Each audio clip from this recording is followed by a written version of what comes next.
aroich lecha, v'yein zu lasecha, efes bildecha umidoi melach, ein aroich lecha, v'yein zu lasecha, efes bildecha umidoi melach.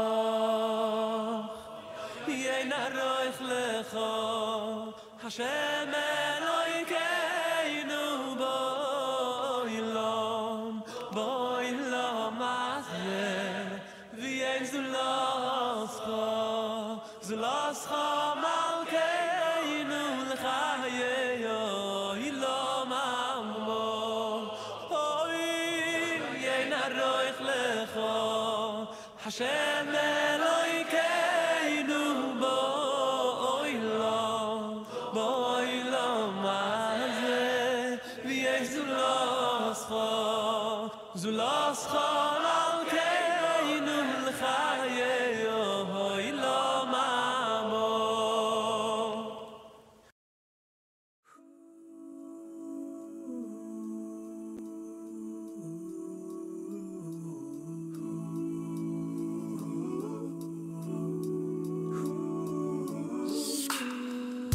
There are among us those with hidden fears who whisper heartfelt prayers we will never hear.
Boker Tov, les amis, shalom à tous et à toutes.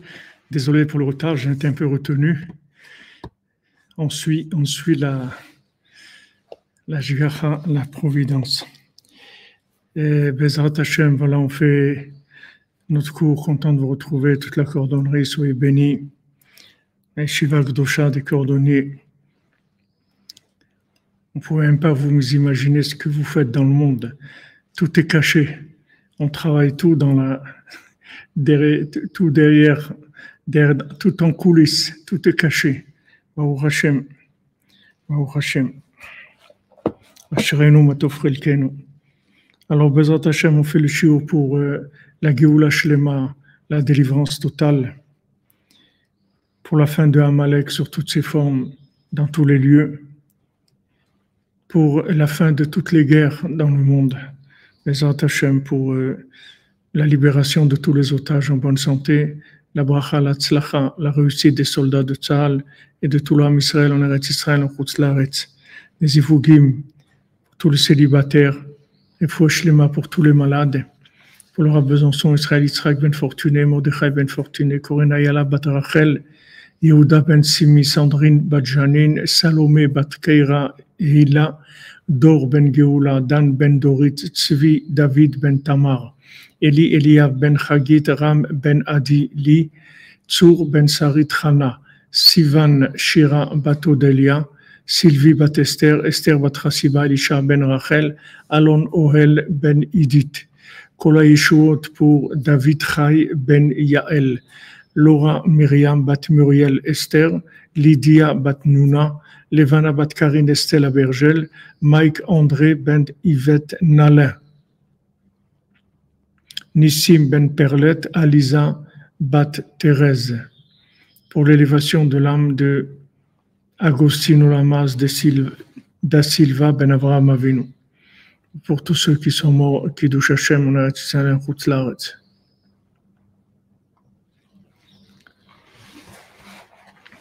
Donc on continue sur notre étude sur la vie de Avraham ben Nachman. Shiba Rabbi Yitzhak et Rabbi Israël Cohen Yedid Neurav Hashem Yikom Damu.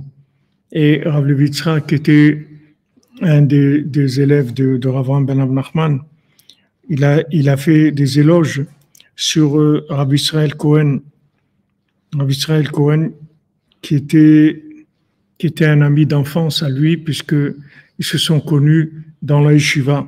Et c'est ce Rabbi Israël Cohen en Pologne, il a rapproché plusieurs élèves de la yeshiva à Breslev. Et un de ses élèves, c'était Rabbi Yitzhak, qui est venu à Ouman à l'âge de 16 ans, qui a pris le dernier train qui voyageait de Pologne en Russie à l'époque.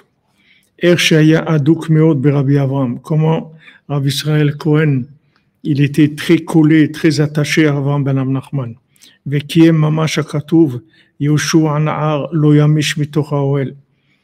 Et il a vraiment vécu ce qui est écrit que Yoshua, il était jeune et il bougeait pas de la tente de Moshe Rabbeinu.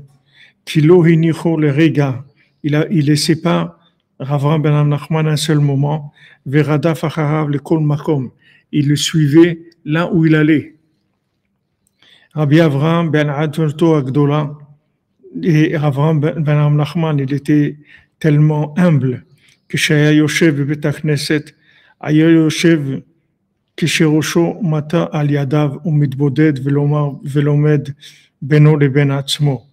Quand il était dans la synagogue, il était assis avec la tête entre ses mains et il faisait Idbodedut et il étudiait seul comme ça.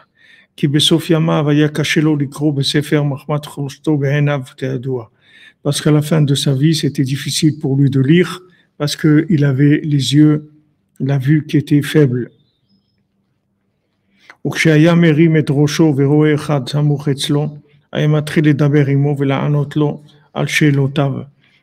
il y avait quelqu'un il sentait qu'il y avait quelqu'un proche de lui, alors il levait la tête et il commençait à lui parler, il lui répondait à ses questions. Rabbi Israël aya bekavana mityavesh shevetzlo kede kesheyarim et roshon yisochach imo. Et ce Rabbi Israël, intentionnellement, il s'asseyait à côté de Avraham ben Nachman, de manière à ce que quand il allait le voir, il allait lui parler. Al-Kol ma sheyalo ledaber imo, sur tout ce qu'il avait à parler avec lui. Ou Mahmad Zeh, kshaya kvar medaber im Rabbi Israël, ayu sh'ar habachurim ba'avrechim nitzmadim etzlo gam hem. Quand maintenant déjà ce Rabbi Israël il parlait avec Avraham ben Nachman, alors les autres aussi venaient pour écouter. Lishmoa mimenu divrei Elokim chaim, pour entendre de lui des paroles de Torah. Vezachu al yado lishov mimenu Torah ve'ira karahu. Et ils ont eu le mérite de puiser de lui de la Torah et de la crainte comme il le faut. Rabbi Avraham kibed ve'eritz meod et Rabbi Shimshon bar Skizal. Rabbi Avraham, il honorait beaucoup Rav Shimshon Barski. Rav Shimshon Barski, il était à Ouman. C'était un descendant, c'était un petit-fils de Rabbeinu. Mahmad Sheyoto Neched Rabbeinu, parce que c'était un descendant de Rabbeinu. Au Biyom Tov, Rabbeinu, il a dit qu'il fallait beaucoup honorer ses descendants, parce que ses descendants, c'était des âmes qui étaient très, très spéciales, très, très hautes et très spéciales. Il a dit de beaucoup s'occuper d'eux. Et ici, il y avait ici à Ouman, il y a quelques années, il y avait quelqu'un comme ça, qui avait une descendante de Rabbeinu, une arrière-petite-fille de Rabbeinu, qui était mariée avec un non-juif et qui avait des enfants assez éloignés de la Torah. Elle était mariée avec un non-juif et elle habitait dans le Kazakhstan, quelque chose comme ça. Je vous parle de ça a quelques années, c'était il y a 10-15 ans maximum. Et il y a un Breslever comme ça, il a été là-bas et il a parlé avec elle, il s'est occupé d'elle. Il a été plusieurs fois là-bas, il a parlé avec elle, il s'est occupé d'elle, jusqu'à qu'il l'a ramenée à Ouman et que elle se séparait du non-juif, et puisque sûrement il voulait pas aller dans le chemin de la Torah, et elle a pu prendre ses enfants, les mettre dans des écoles juives à Kiev, et Baruch Hashem, ses enfants, ils sont aujourd'hui tous dans la Torah à Kiev, et voilà, il a eu le mérite. Pourquoi il a fait ça? Uniquement parce que Rabbeinu, il a dit, il faut beaucoup vous occuper, faire attention d'honorer ma descendance. Et malheureusement, avec tout ce qui s'est passé en Russie, etc., la descendance de Rabbeinu, ceux qui ne sont pas montés en Eretz Israël, ils se sont éloignés parce que de rester juif en Russie, c'était quelque chose qui était du domaine du miracle, c'est-à-dire c'était impossible avec ce qu'il y avait. C'était impossible de continuer le judaïsme en URSS.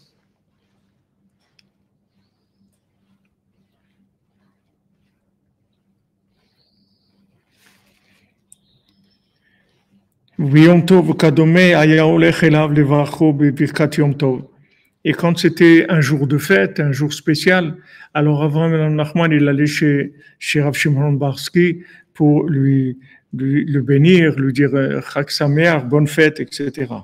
Et Rabbi Shimshon aya medaber lefanav ba'avodat Hashem yitbarach. Et Rabbi Shimshon, il parlait avec Avraham Nachman de service divin.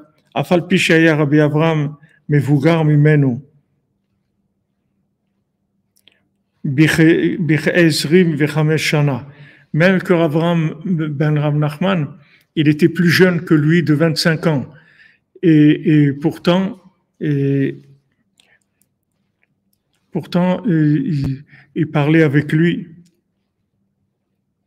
Non, plus âgé que lui, excusez-moi. Avraham ben Rav Nachman, il avait 25 ans de plus que le descendant, l'arrière-petit-fils de Rabbeinu, qui était Rav Shimshon Barski. Et pourtant, Rav Shimshon Barski, qui était plus jeune, il lui parlait de Avodat Hashem, même qu'il était plus jeune. Parce qu'il savait qu'il était porteur de la connexion, que c'était un descendant de Rabbeinu, un descendant de Rabbeinu qui était dans la Torah, qui était Breslev et qui était toute sa vie attaché au Tzion et qui a vécu toute sa vie à Ouman. Rabbi Avraham kibed meod et nerdei Rabbeinu. Voilà, Avraham ben Nachman, il honorait beaucoup les descendants de Rabbeinu. Betepli kaitagara maratiuta, bateau shel Rabbi Nachman Chayales. À Teplik, il y avait une dame qui s'appelait Yuta, qui était la fille de Rabbi Nachman Chayales, qui s'était Marat Miriam Eshto shel Rabbi Avraham Sternartz, Beziuk Sheni. C'était la maman de Myriam, qui était la femme de Avraham Sternartz dans son deuxième mariage. Donc Avraham Sternartz, c'était un descendant de Rabbi Nathan. Ukshaya ba Rabbi Avraham le Teplik aya nichnas elea. Quand Avraham ben Nachman il allait dans la ville de Teplik, il allait rendre visite à cette Madame Yuta. Hikvar aita zkena. elle était déjà vieille. Pam Keshaya Nichnas Elea Amralo. Une fois qu'il est rentré chez elle, elle lui a dit, Rabbi Avram, Shacharta, Ata Kvar Kama Yamim Po, Velo Nichnasta Elai. Elle lui a dit, Rabbi Avram, tu as oublié, ça fait plusieurs jours que tu es à tes pliques et tu n'es pas venu me voir. Hu Teretz et Tatzmo. Alors lui, il lui a répondu pourquoi il n'a pas pu venir. Aya nichnas la tête kavod le zera Rabbeinu. Il avait l'habitude d'honorer la descendance de Rabbeinu. Aya toem ve'aya toem masheu. Il rentrait et il goûtait quelque chose, il faisait une bénédiction et il partait juste pour les honorer par sa présence. רגיל היה שרבי אברהם לא השיב מעולם על שאלות פרטיות שעלו בפניו. Il avait l'habitude, Avraham ben Nachman, que jamais il répondait à des questions précises, personnelles, des questions plutôt pratiotes, ça veut dire personnelles. Il ne répondait pas sur des choses personnelles. Voilà, tirer tzetzatzmo, ça veut dire qu'il s'est justifié. Donc, Avraham ben Amlacha, il a jamais répondu à des questions personnelles. Parce que soit maintenant, de deux choses l'une, soit que maintenant, c'est une question d'Alacha, que la Alacha elle est claire, qu'on sait qu'est-ce que Hachem y veut.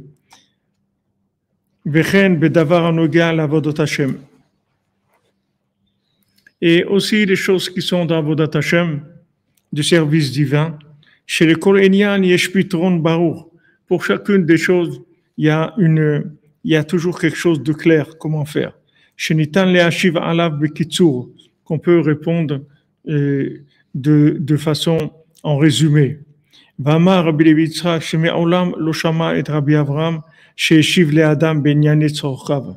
Rabbi Levi Yitzchak, il a dit jamais il a entendu de Avraham ben Nachman qui a répondu à quelqu'un sur ses questions personnelles, de sujets personnels. À ses cas, en lui disant fais comme ça.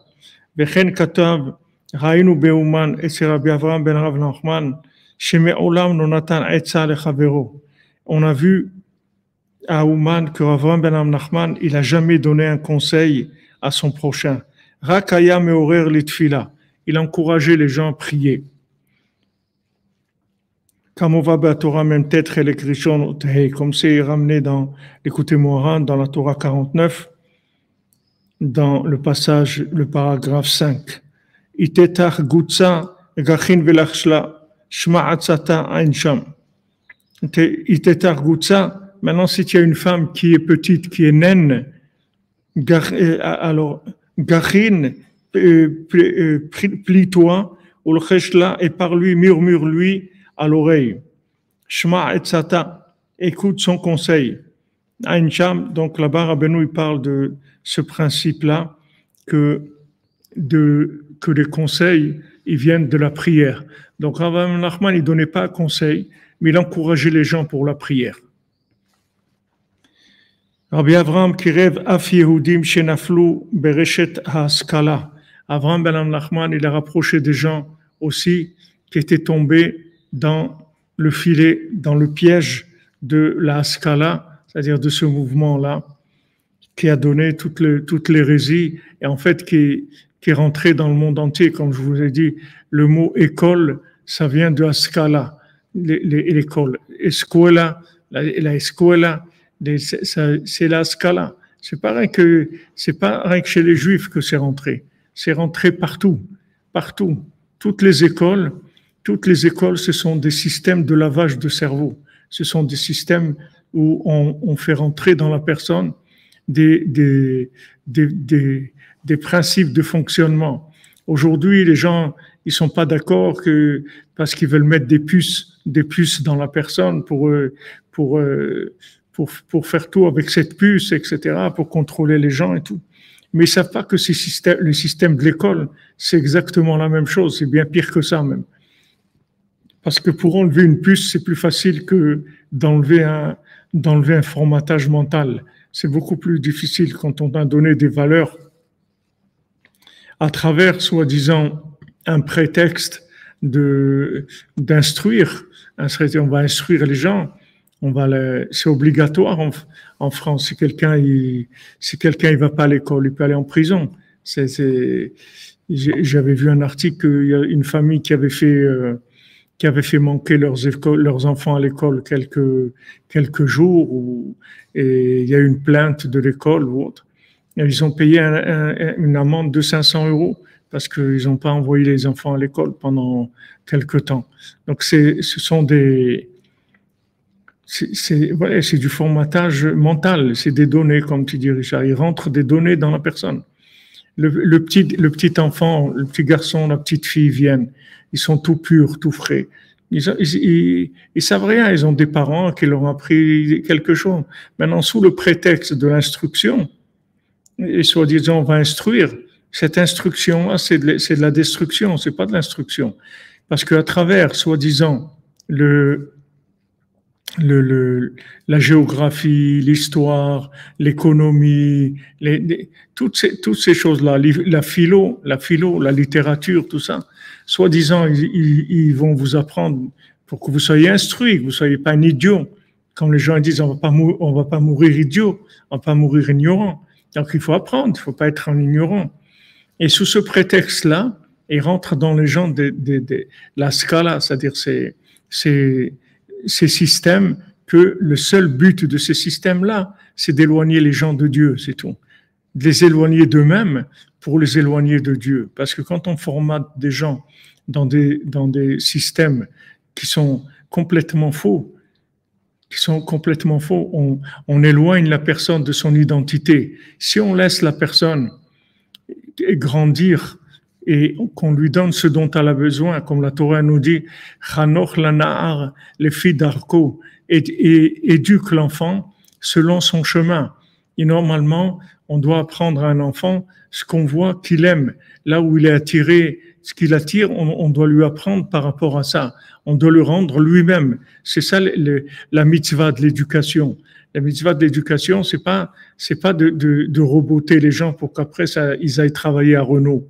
Le but de l'école, de l'éducation, normalement, c'est pour apprendre aux gens à être eux-mêmes, de manière à ce qu'ils puissent se rapprocher de Dieu, ils puissent faire des choses bien dans leur vie.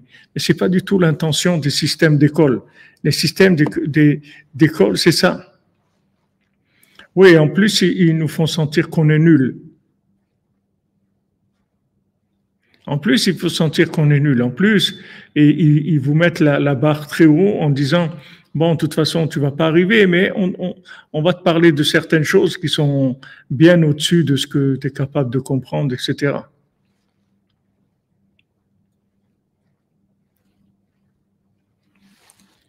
Donc, ce mouvement-là, il n'a pas commencé, l'école, ça n'a pas commencé ni en France, ni en Angleterre, ni l'école, ça a commencé par les Juifs de la Scala. C'est eux qui ont commencé ce système-là de l'école.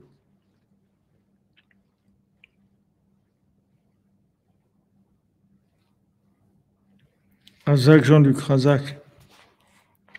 Rabbi Avraham Kirevat Yehudim Shenaflu Bereshet HaSkala. Donc, Avraham Ben Nachman, il a rapproché des Juifs qui sont tombés dans le piège de la Skala. Ve'etiv ladat ech ledaber imahem. Et il savait comment parler avec eux. Leotzia mishol tartiot. Il savait comment les sortir de l'abîme. Ulhovilam chazara ladech hanechona. Et les ramener sur le bon chemin. Kachaya im naïche. Comme ça, il a parlé avec Naïche. Il l'appelait Naïche, mais c'était un surnom. Un diminutif, il s'appelait Nachman. Au lieu de l'appeler Nachman, il l'appelait Naïche. Benam shel Rabbi Avraham Yevin ou Marat Feiga, bito shel Rabbi Abale, Talmid Moranat. C'était le fils de Avraham Yevin et de Marat et de Madame Feiga, qui était la fille de Rabbi Abalé, qui était un élève de Rabbi Nathan. Amechune bifnei anash shlomenu Naïche Abales. On l'appelait Naïche Abales parce qu'avant, on ne donnait pas des noms aux gens, il n'y avait pas des noms de famille. C'était soit le métier, soit la mère, soit le père, soit la famille. Il n'y avait pas un nom de famille. Les noms de famille, c'est récent. À l'époque, il n'y avait pas ça. On disait, celui-là, le fils d'un tel. Le fils d'un tel ou le fils d'une telle, ou bien Schuster, le cordonnier ou le mécanicien, ou on donnait soit le nom du métier, soit le nom de la maman ou du papa. Chez Nitfas la Scala, donc lui, ce Naïches, il s'est fait attraper par la Scala. Ve'amlo imo kama me'anshe sholomenu chashuvim beyoter. Et ils ont essayé de s'occuper de lui, des Breslevers qui étaient des gens importants.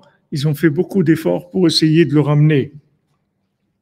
Hadavar ishpia alav bemidatma. Et la chose que tous ces Breslevers ils sont occupés de lui, ça fait quoi sur lui? Un petit peu, ça lui un petit quelque chose. Ulam lo itzlichu le'okro mize bishlemut. Mais ils sont pas arrivés à l'arracher de la Scala complètement. Jusqu'à que Rav Nachman, il a parlé et s'occupé de lui beaucoup. Et à ce moment-là, il s'est complètement séparé de ce chemin-là négatif et destructeur.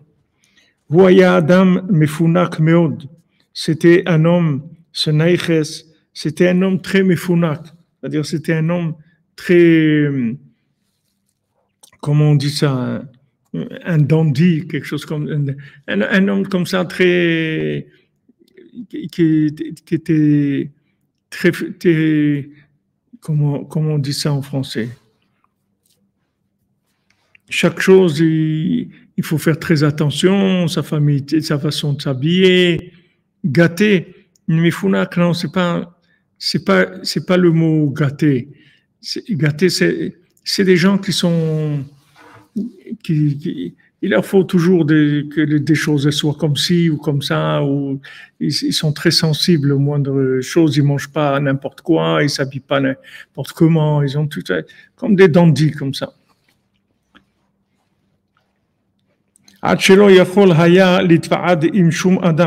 Voilà, il était tellement comme ça qu'il pouvait parler avec personne en fait, parce qu'il supportait pas les gens. Voilà, isténis en hébreu, oui, mais en français, maniaque, non, pointilleux, nonchalant, vous avez des mots minutieux. Esténiste, c'est en français, parce qu'en hébreu, ça existe isténis, mais je ne savais pas que ça existait en français. Nonchalant, nonchalant ou nonchalant? Je ne connais pas. Maniéré, ouais, un peu, il y a des manières, c'est-à-dire, non, mais pas simple du tout, pas simple. C'est dans l'halakha, isténis, c'est des halakhot. Il y a des halakhot isténis, il y a des gens qui sont comme ça, bourgeois, ouais, un peu, qui sont précieux, si vous voulez, des gens qui... Ah, c'est en hébreu, oui. Isténis, c'est en hébreu. En hébreu, ouais, c'est des gens comme ça, très précieux, très... Afal Piken, les Rova Avato, Ravi Avraham, malgré ça, il aimait tellement Avraham ben Nachman, Zman Rav, il pouvait rester très longtemps à discuter avec lui. Be'et Shehuto Beuman, Ayam Ta'arsen et Sela Hashir Agadol Beuman, Rabbi Yona Frankel. Donc, quand il venait à Ouman, ce Naïche, quand il était à Ouman, il allait y loger chez le grand riche de Ouman qui s'appelait Rabbi Yona Frankel. Chez Ayalo Mikve Bebeto, c'est un homme, il avait un mikve dans sa maison.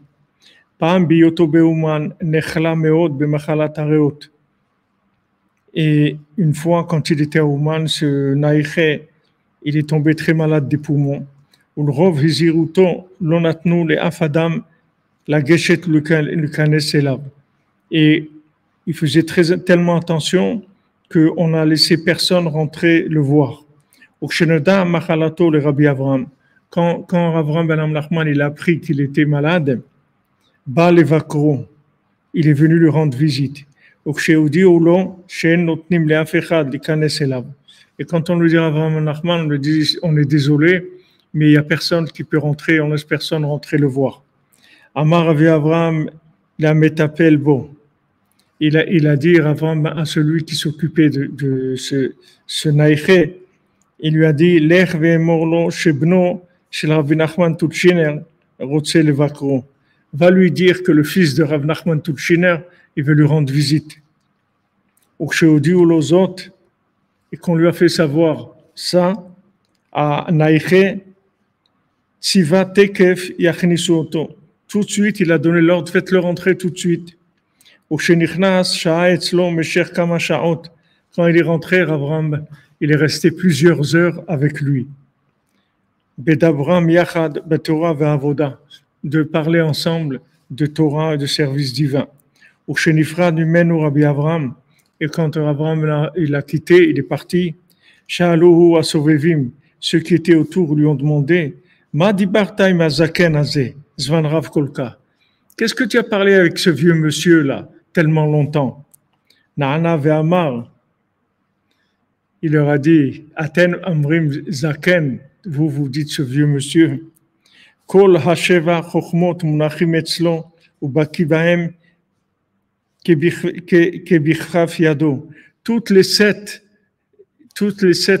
sagesses qu'il y a dans le monde, qui sont la physique, les mathématiques, l'astrologie, toutes ces sagesses-là, il y en a 7. Il connaît ça comme la paume de sa main. Il connaît ça par cœur, tout ça. Vous dites ce vieux monsieur, vous savez qui c'est ce vieux monsieur? Il connaît tout. Il connaît tout. Il connaît la Torah, il connaît la physique, il connaît l'astrologie, il connaît les mathématiques, il connaît tout. L'architecture, tout. C'est ça, Zekana Chokhmah.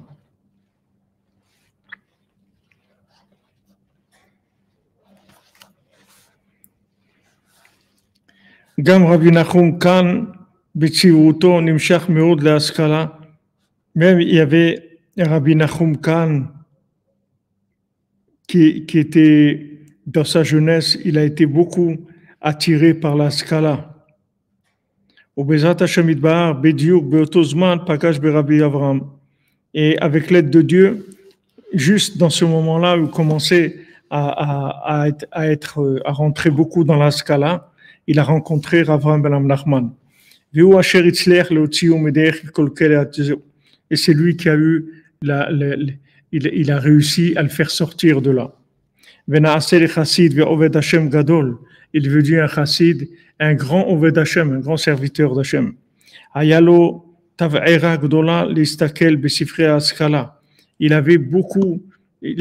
brûlait de ça. Il brûlait de regarder dans ces livres-là. Ça l'attirait terriblement. Nous, aujourd'hui, bon, peut-être que il y a des gens qui sont comme ça, mais c'est pas des choses qui sont très courantes aujourd'hui. Il y avait un Yetzirah, il faut savoir qu'il y a un Yetzirah qui se trouve, il y a un mauvais penchant qui se trouve dans certains domaines. Il y a les domaines classiques des ta'avot, des plaisirs de ce monde, la nourriture, l'argent, les charnels, les choses comme ça. Mais il y a dans chaque génération, il y a des choses spéciales. Par exemple, aujourd'hui, il y a la télé, il y a le cinéma, il y a les films. Les films aujourd'hui, c'est le Yetzirah d'aujourd'hui. Il y a des gens, ils n'arrivent pas. Des gens qui ne sont pas là-dedans, comme tout le reste, ils ne comprennent pas. Ils ne comprennent pas. Ils ne savent pas ce que c'est. Mais des gens, il y a des gens qui sont qui sont retraités, ils regardent 12 heures, 14 heures par jour la télévision, des émissions et des films et des films et des émissions de ci et des émissions sans arrêt, sans arrêt, sans arrêt. C'est le Yetzer Hara d'aujourd'hui. Il y a des époques où il y a des Yetzer Hara. Et quand ce Yetzer Hara, le Yetzer Hara, le mauvais penchant, comme il dépend du temps, donc il est toujours très très fort dans le temps. Comme la Gemara elle dit, fais attention au renard, par le renard, il est fort dans son moment. Alors on apprend ça pour Esav, Esav, il est fort toujours dans le temps. Le temps, il va le détruire automatiquement, parce que il tire sa force d'une formule de temps. C'est de là qu'il tire sa force. Il tire sa force d'une formule de l'époque avec certaines choses qui se passent dans l'époque, et avec ça, il construit sa force. Mais dès que ça va avancer, que maintenant on va passer à autre chose, il va disparaître. Il est que dans le temps. Donc nous, on ne sait pas trop ce que c'est. On ne sait pas trop ce que c'est la Scala. Mais il faut savoir qu'il y a eu des moments où les gens, ils brûlaient d'envie de lire ces livres-là. Ils brûlaient d'envie. Il avait envie de lire ces livres-là, ce Rabbi Nachum Kahan. Il avait très, très envie de lire ces livres. Comme on dit pour le roi Ménaché. Le roi Ménaché, il a fait Avodah Zarah, il a fait de l'idolâtrie, il a fait faire à tout le monde d'idolâtrie. Alors, une fois, il y a des rabbinim qui étaient assis ensemble. Ils ont parlé de Ménaché, ils ont parlé sur lui. Ils ont commencé à dire, regardez ce qu'il faisait à Avodah Zarah, tout ça. Ils ont commencé à parler du mal de lui, qu'il faisait à Avodah Zarah. C'était un idolâtre. On a le droit, puis à la fin, de parler du mal d'un idolâtre. Un idolâtre, on a le droit de faire de la shonara sur lui. C'est pas de la shonara, parce que c'est un idolâtre. Mais la nuit, il est revenu en rêve. Il leur a dit, vous parlez sur moi. Vous avez parlé sur moi. Et il a dit, sachez que si vous étiez à mon époque, c'est pas que vous aurez été faire de l'idolâtrie. Vous aurez soulevé votre long habit, vous l'aurez soulevé pour pouvoir courir plus vite. Vous aurez été en courant là-bas. Et par ça, il a voulu lui dire, ne me jugez pas, parce que il y a un Yetzer Hara, il y a un mauvais penchant, il y a des attractions, il y a des choses qui sont très fortes dans l'époque, et que dans une autre époque, ça n'existe pas du tout. Qu'est-ce qui a envie de faire Avodah Zarah aujourd'hui? L'Avodah Zarah aujourd'hui, c'est pas quelque chose il y a des gens qui font, mais c'est pas, il y a personne qui est un fou de l'Avodah Zarah. Mais par contre, le cinéma, les films, tout ça, c'est Netflix et des choses comme ça, si on rentre là-dedans, c'est le Yetzer Hara de maintenant. Celui qui rentre là-dedans, c'est très très dur de sortir, parce que ça fait partie de maintenant.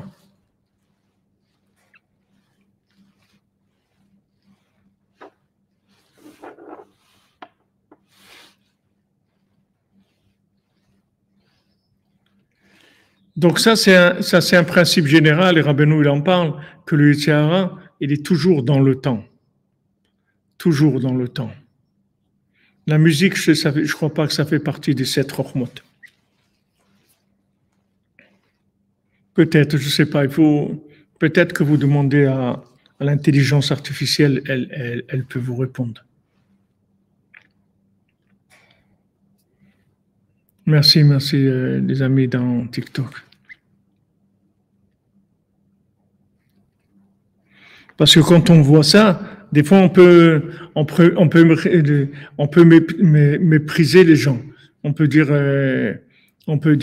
mais c'est quoi ça il était comme un fou pour aller lire des livres de la Scala. Mais moi ça m'intéresse pas, etc. C'est pas comme ça qu'il faut réfléchir. Il faut savoir que chaque personne dans son époque, il y a une épreuve. Il y a une épreuve, et en fait, il n'y a que le tzaddik qui peut nous sortir de ça. Aujourd'hui, pour sortir du cinéma, il n'y a que le tzaddik qui peut sortir quelqu'un des films.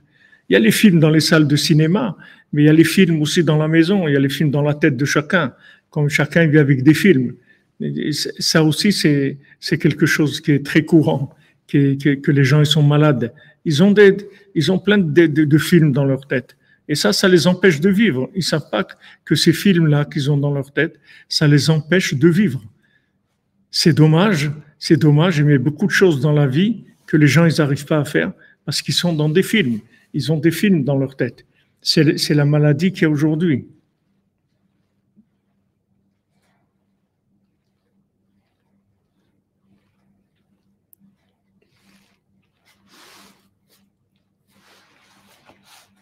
Vous dites, la musique aussi, que c'est un tiara d'aujourd'hui. Il y a une musique qui va sûrement,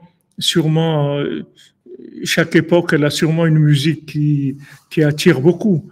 Il y avait à l'époque les musiques qu'il y avait aujourd'hui, hein, sûrement des musiques qui sont aussi attirantes pour les jeunes que ce qu'il y avait avant, il y a 30 ou 40 ans.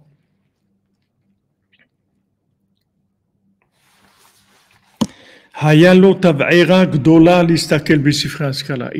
brûlait de ça d'aller lire ces livres de Haskalah. Mais il était très attaché à Avraham ben Nachman et il était très bien avec lui, il faisait confiance et c'était très important ce qu'il lui disait. Avraham lakachoto beyadayim vekar oto misé.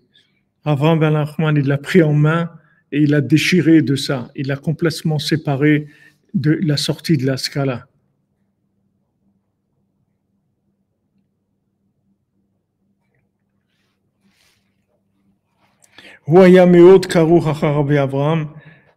Il était très attaché à Avraham ben Nachman. Les filles Tirato Amar, avant de mourir, il a dit sur Rav Nachum Kahana, est-ce que j'ai étudié les livres de Rabbi Nachman comme j'aurais dû faire? Ça, je ne sais pas si je suis arrivé à faire ça. Aval sham hechal sherabenu tziva lo leistakel lo istakalti. Mais une chose, c'est que le livre que Rabbeinu il a dit de pas lire, alors j'ai pas lu.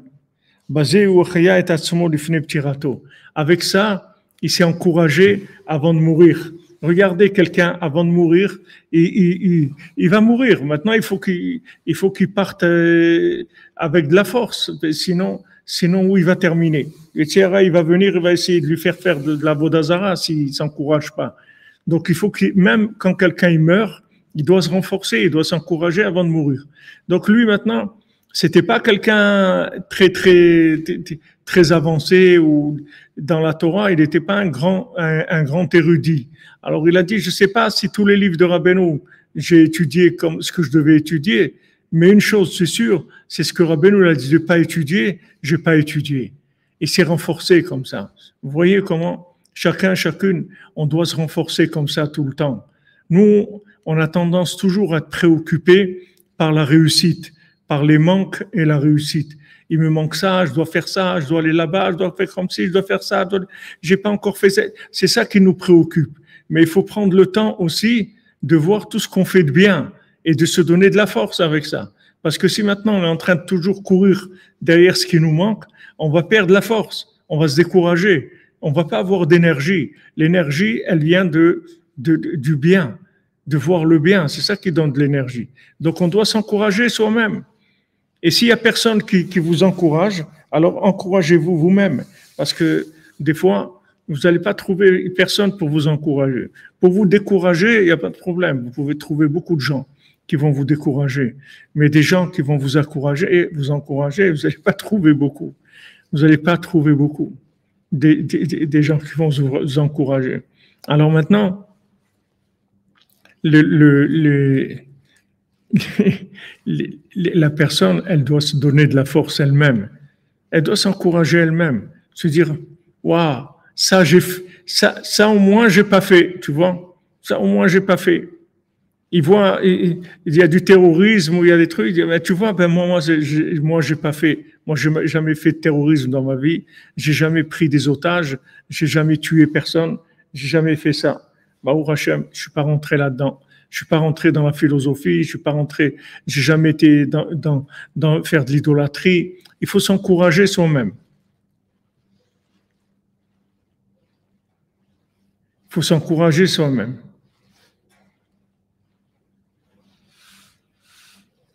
Se donner de la force, parce que sinon, vous allez rencontrer beaucoup de gens qui vont essayer de vous démonter. Ça vous trouvez souvent.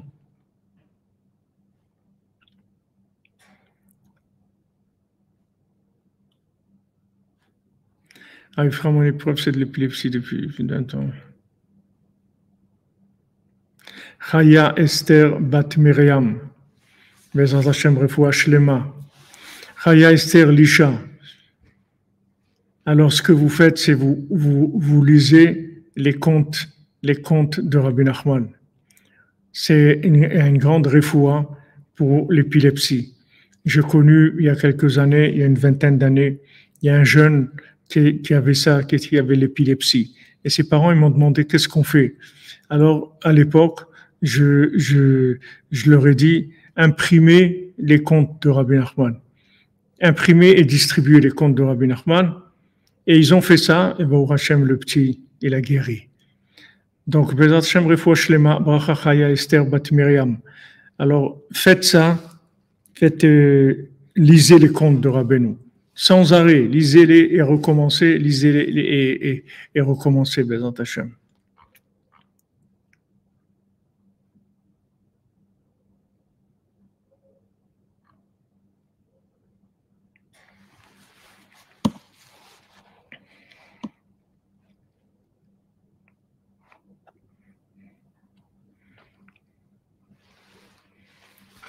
Regardez quelqu'un, comment il a vu son esprit posé, qu'avant de mourir, il se renforce avec ce qu'il n'a pas fait de mal. Ah, Jean-Luc, tu es un bon gars, Chazak. Chazak. Bien sûr que tu es un bon gars. Tu es un super bon gars. Je ne sais pas pour toutes les maladies, c'est-à-dire quelque part, c'est sûr que le Sipurim Asiot, ça inclut tout ce qu'il y a dans le monde, c'est la racine de tout. Mais j'avais vu à l'époque, je ne me souviens même pas où j'ai vu ça, mais j'avais vu à l'époque que la refoua, le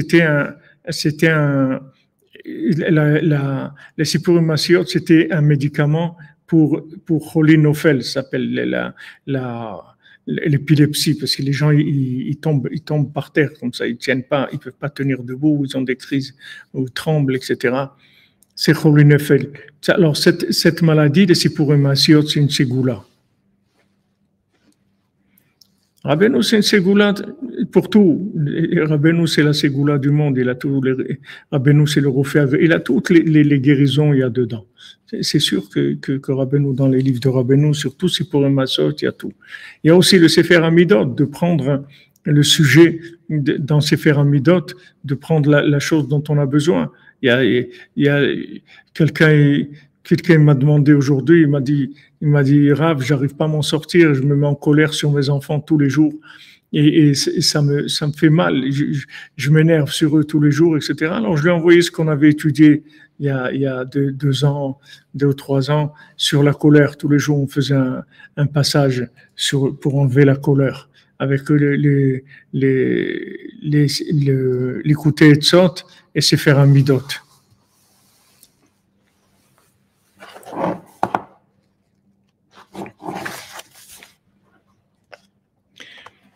Une fois, il y a un Breslever qui a commencé à discuter avec Rav Avraham Nachman, c'est-à-dire à avoir un vikouach, une critique, une discussion de critique. Al sheivtzir bo sheishtadel bivno sheilech bederech tovim.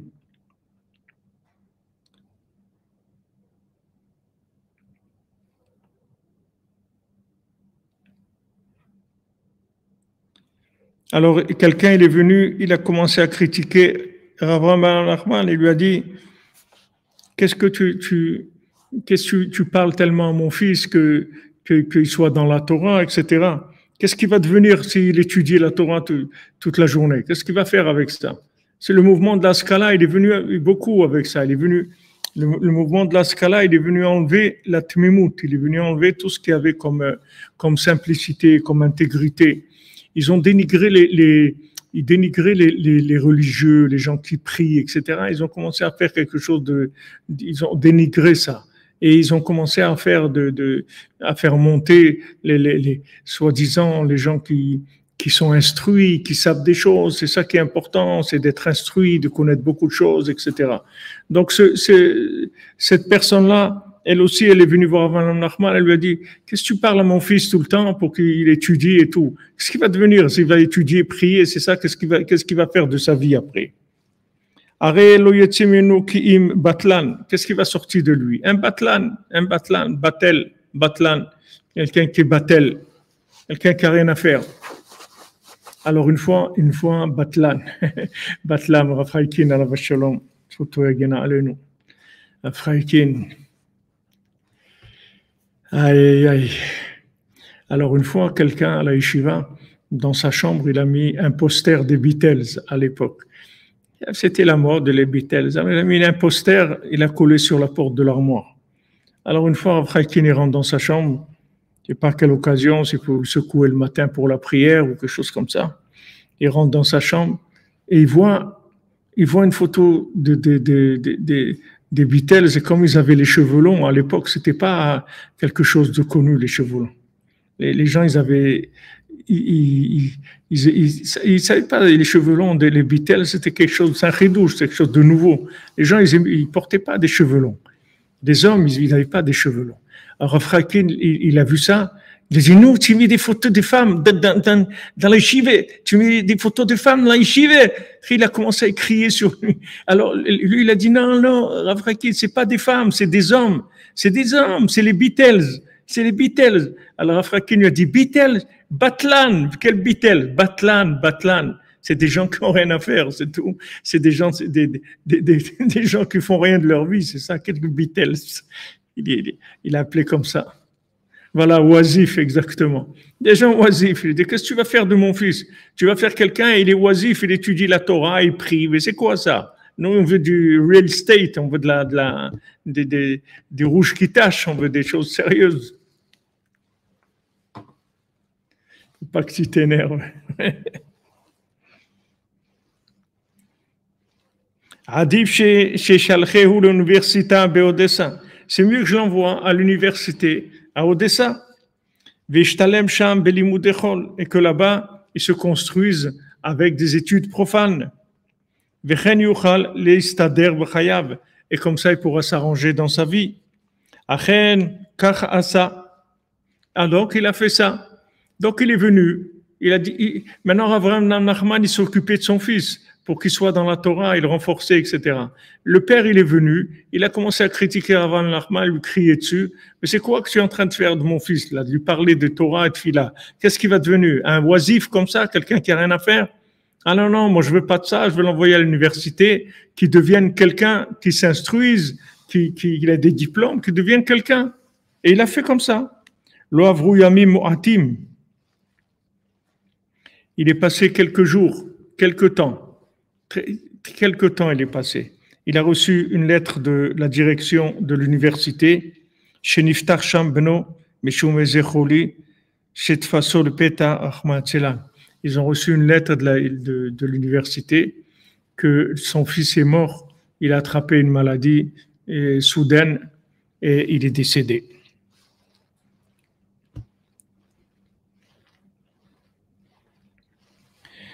Rabbi Avraham, vous voyez comment les Chachamim, ils voient. Ils ne pouvaient pas lui dire. Avraham, il savait qu'est-ce qui allait se passer avec lui. Mais il ne peut pas lui dire, si tu envoies ton fils là-bas, il va mourir. Il ne peut pas lui dire ça. Voilà, des chômeurs. Rabbi Avraham Bikesh, Shelo litrot etelu abaim elenu. Avraham, il a demandé, ne repoussez pas les gens qui viennent chez nous. C'est-à-dire à Breslev, ne le repoussez pas. Pourtant, vous voyez Avraham, qui c'était un géant, c'était un érudit d'une dimension, c'était un géant. Et vous voyez son attitude, c'est que de la miséricorde. Il a dit, quand vous voyez des gens qui viennent chez nous, ne les repoussez pas. Gam im enam mitnaagim legamre baderech hayeshara. Même s'ils ne se comportent pas complètement dans le droit chemin. וכמסופר שבאומן דר בעל הבית אחד, שהיה לו בית תה. Il y avait à Ouman quelqu'un qui avait une maison de thé. Une maison de thé, ça veut dire ce qu'on appelle un café aujourd'hui.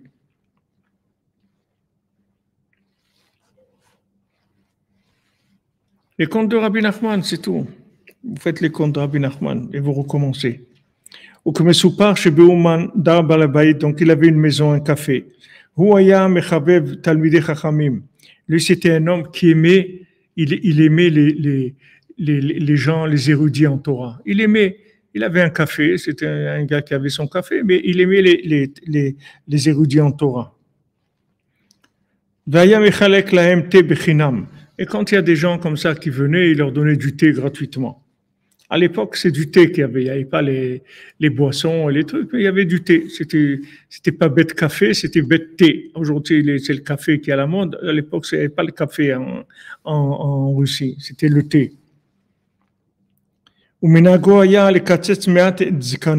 Il avait l'habitude d'un petit peu tailler sa barbe.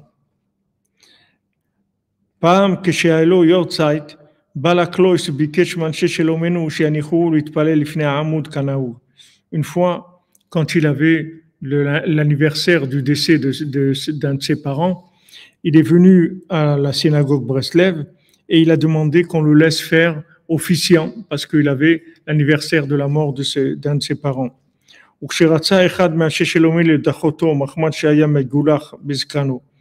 Et quand il y avait un Breslever qui voulait l'empêcher parce qu'il se taillait la barbe, regardez comment ils étaient à l'époque. Quelqu'un qui se taillait la barbe, pour eux, ils ne le laissaient pas monter, faire officiant. Alors qu'aujourd'hui, vous avez des rabbins qui ont pignon sur rue et tout, ils ont la barbe bien taillée. Alors que c'est un sourd, d'après le Zohar, c'est un sourd gamour. Si les gens ils savaient qu'est-ce qu'ils font quand ils font ça, ils le feraient pas. Mais ils savent pas. C'est des gens ils connaissent beaucoup de Torah, mais connaître et faire, c'est une autre histoire. Vous avez des rabbins comme ça il faut être bien taillé, bien habillé, il faut la classe. La barbe comme ça, c'est pas beau. Une barbe comme ça qui sépare dans tous les sens, et une barbe bien taillée, claire, c'est mignon comme ça, c'est sympathique. À l'époque, une personne comme ça, il la laissait pas faire la prière, il la laissait pas monter comme officiant.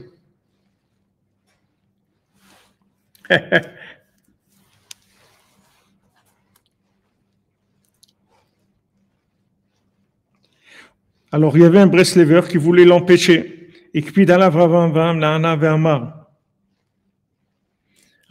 Nachman, il lui a répondu durement et lui a dit, qui est-ce qui vient encore prier chez nous? Ça veut dire on est un groupe fermé. Qui est-ce qui vient chez nous? On est entre nous, mais qui est-ce de l'extérieur qui vient prier chez nous? Et déjà maintenant, quand il y en a un qui vient prier chez nous, c'est-à-dire un qui n'est pas de notre groupe de Breslev, qui vient prier, tu veux le chasser? C'est quoi ça? On voit que Rav Nachman, comme on dit, lui rentrer dedans. Il n'a pas laissé faire. Il dit, c'est quoi ça? Pourtant, Rav Ben Nachman, c'est pas quelqu'un qui aurait été d'accord si on vient lui demander, vous pensez que c'est bien de se tailler la barbe, de faire rasibus un petit peu comme ça pour être un peu mignon et tout. C'est sûr que Rav Ben Nachman, c'est pas un homme qui était d'accord avec ça. Mais on jette pas quelqu'un parce que maintenant il se trompe et il fait ça. Il est là où il est. C'est quelqu'un qui a un bête café, il est barman, il a son truc et tout. Il se taille un peu là-bas pour que ça soit, je sais pas, il se sent mieux comme ça. Bien que c'est pas des choses qui sont acceptables dans un certain niveau d'engagement, mais de là à À le chasser, c'est autre chose. Maintenant, c'est vrai que s'il était venu que prier, il n'aurait rien dit. Mais là, il voulait prier comme officiant. L'officiant, dans une synagogue de Breslev ou de Chassidim ou autre, l'officiant, c'est quelqu'un, c'est important. C'est pas n'importe qui peut faire officiant. Donc maintenant, il a besoin d'avoir un minimum de tenue pour faire officiant. Malgré ça, Abraham Nachman, il a dit, qu'est-ce que tu veux le renvoyer? Ça va pas, non?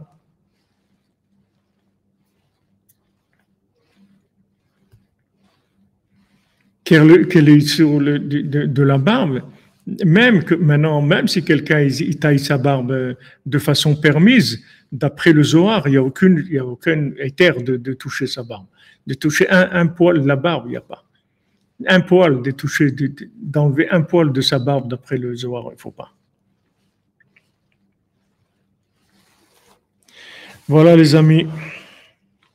On avance avec Ravnam Nachman, Baruch Hashem, tous les jours qu'on fait, il nous donne un peu de chizouk. Et surtout, on réveille son âme pour qu'il nous aide. On a besoin tellement d'aide. On a besoin tellement d'être aidé, de tzadikim qui prient pour nous.